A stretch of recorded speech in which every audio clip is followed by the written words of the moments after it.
Hello বন্ধুরা, বাংলা নাটক, comedian video ও funny ভিডিওর জনপ্রিয়তা দিন দিন বেড়েই চলেছে। সেই সাথে জনপ্রিয় হয়ে উঠেছেন নাটক ও কমেডিয়ান জগতের অভিনেতা অভিনেত্রীরা। জনপ্রিয় অভিনেতা অভিনেত্রীরা ভিডিওতে অভিনয়ের জন্য কে কত টাকা পারিশ্রমিক পেয়ে থাকেন এ বিষয়ে জানতে আগ্রহী হয়ে থাকেন দর্শকেরা। বর্তমান সময়ে জনপ্রিয়তার তুঙ্গে থাকা পল্লীগ্রাম টিভি ইউটিউব চ্যানেলে অনেক শিশু অভিনেতা অভিনেত্রী অভিনয় করে থাকেন। কিন্তু বন্ধুরা, আপনি কি জানেন জনপ্রিয় এই অভিনেতা অভিনেত্রীরা প্রতি নাটকে অভিনয়ের জন্য কে কত টাকা পারিশ্রমিক পেয়ে থাকেন? যদি না জেনে থাকেন তাহলে আজকের এই ভিডিওর মাধ্যমে জানতে পারবেন। মূল ভিডিওতে যাওয়ার আগে আপনাদের কাছে একটু রিকোয়েস্ট, আপনি যদি এখনো আমাদের এই চ্যানেলটি সাবস্ক্রাইব করে না থাকেন তাহলে দয়া করে চ্যানেলটি সাবস্ক্রাইব করে দিবেন। আমাদের লিস্টে নাম্বার 10-এ রয়েছে আজিজ। আজিজ পল্লীগ্রামের টিভি চ্যানেলের একজন নতুন অভিনেতা। বন্ধুরা, আগে পল্লীগ্রামের টিভি চ্যানেলে অভিনেতা অভিনেত্রীদের মাসিক বেতন দেওয়া হতো, কিন্তু বর্তমানে গত 5-6 মাস ধরে বেতন দেওয়ার রুলস বদলানো হয়েছে। এখন পার ভিডিও হিসাবে তারকাদের বেতন দেওয়া হয়, মানে যে কয়টি ভিডিওতে অভিনয় করবে সে সেই পরিমাণে টাকা বেতন পাবে। সেই ধারাবাহিকতায় আজিজকে প্রতিটি ভিডিওতে অভিনয়ের জন্য 5,000 টাকা পারিশ্রমিক দেওয়া হয়। তো যাই হোক, এরপরে 9 নম্বর অবস্থানে রয়েছে মমিন মীর। মমিন মীর হলেন পল্লীগ্রামের টিভি চ্যানেলের একজন এভারেজ অ্যাক্টর। বর্তমানে 2025 সালে মমিন মীরকে প্রতিটি ভিডিওতে অভিনয়ের জন্য 5,000 টাকা পারিশ্রমিক দেওয়া হয়। এরপরে 8 নম্বর অবস্থানে রয়েছে বিশু। বন্ধুরা, আপনারা তো জানেনই বিশু পল্লীগ্রামের টিভি চ্যানেলে দীর্ঘদিন ধরে কাজ করে আসছে। বিশুর বর্তমান বয়স মাত্র 13 বছর। এই 13 বছর বয়সে বিশু অভিনয় থেকে যে পরিমাণ টাকা ইনকাম করে সেটি জানলে আপনারা চোখ কপালে উঠবে। আগে বিশু প্রতি মাসে বেতন পেত 30,000 টাকা, কিন্তু বর্তমানে 2025 সালে এসে বিশু প্রতিটি ভিডিওতে অভিনয়ের জন্য 7,000 টাকা পারিশ্রমিক পেয়ে থাকেন। তো যাই হোক, এরপর 7 নম্বরে রয়েছে আগুন।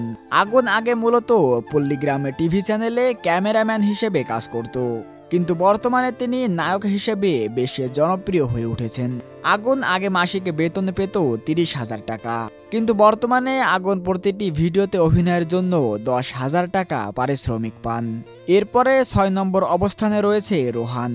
আগে রোহানকে পল্লীগ্রামে টিভিতে অভিনয়ের জন্য প্রতি মাসে 40,000 টাকা পারিশ্রমিক দেওয়া হতো, কিন্তু বর্তমানে 2025 সালে বেতন দেওয়ার রুলস বদলে যাওয়ায় রোহানকে প্রতি ভিডিওর জন্য 10,000 টাকা পারিশ্রমিক দেওয়া হয়। তো যাই হোক, এরপরে আমাদের লিস্টে নাম্বার 5-এ রয়েছে রিয়াজ। রিয়াজ হলেন পল্লীগ্রামে টিভি চ্যানেলের একজন ট্যালেন্টেড অভিনেতা। অভিনয়ের দিক দিয়ে রিয়াজ যে কতটা ট্যালেন্টেড সেটা রিয়াজের অভিনয় দেখলেই বুঝতে পারবেন। তো যাই হোক, বর্তমানে রিয়াজকে প্রতিটি ভিডিওতে অভিনয়ের জন্য 12,000 টাকা পারিশ্রমিক দেওয়া হয়। এরপরে আমাদের লিস্টে নাম্বার 4-এ রয়েছে শাহিন। পল্লীগ্রামের টিভি চ্যানেলের আরেকজন জনপ্রিয় অভিনেতা হলেন শাহিন। যারা প্রতিনিয়ত পল্লীগ্রামের টিভি চ্যানেলের ভিডিও দেখেন তারা তো শাহিনকে চিনেই থাকবেন। শাহিনকেও প্রতিটি ভিডিওতে অভিনয়ের জন্য 10,000 টাকা পারিশ্রমিক দেওয়া হয়। তো যাই হোক, এরপরে আমাদের লিস্টে নাম্বার 3-এ রয়েছে ইয়াসিন। ইয়াসিন হলেন পল্লীগ্রামের টিভি চ্যানেলের একজন হ্যান্ডসাম অভিনেতা। ইয়াসিনকে আগে মাসিক বেতন দেওয়া হতো 35,000 টাকা। বর্তমানে ইয়াসিনকে প্রতিটি ভিডিওতে অভিনয়ের জন্য পারিশ্রমিক দেওয়া হয় 10,000 টাকা। তো যাই হোক, এরপরে আমাদের লিস্টে নাম্বার 2-এ রয়েছে টনি। টনি হলেন পল্লীগ্রামের টিভি চ্যানেলের একজন খুবই পুরনো অভিনেতা। টনি দীর্ঘদিন ধরে পল্লীগ্রামের টিভি চ্যানেলের সাথে কাজ করে আসছে।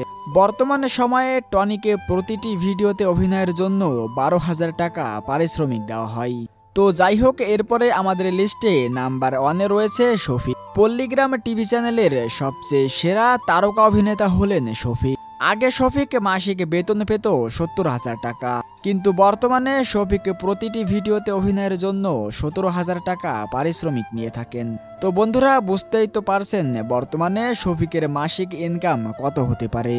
তো বন্ধুরা, এই ছিল পল্লীগ্রামের টিভি চ্যানেলের অভিনেতা অভিনেত্রীদের পারিশ্রমিক নিয়ে বিস্তারিত ভিডিওটি আপনাদের কাছে কেমন লেগেছে তা অবশ্যই কমেন্টে জানাতে ভুলবেন না। আজকের মতো এখানেই বিদায় নিচ্ছি। দেখা হবে পরবর্তী কোনো এক নতুন ভিডিওতে।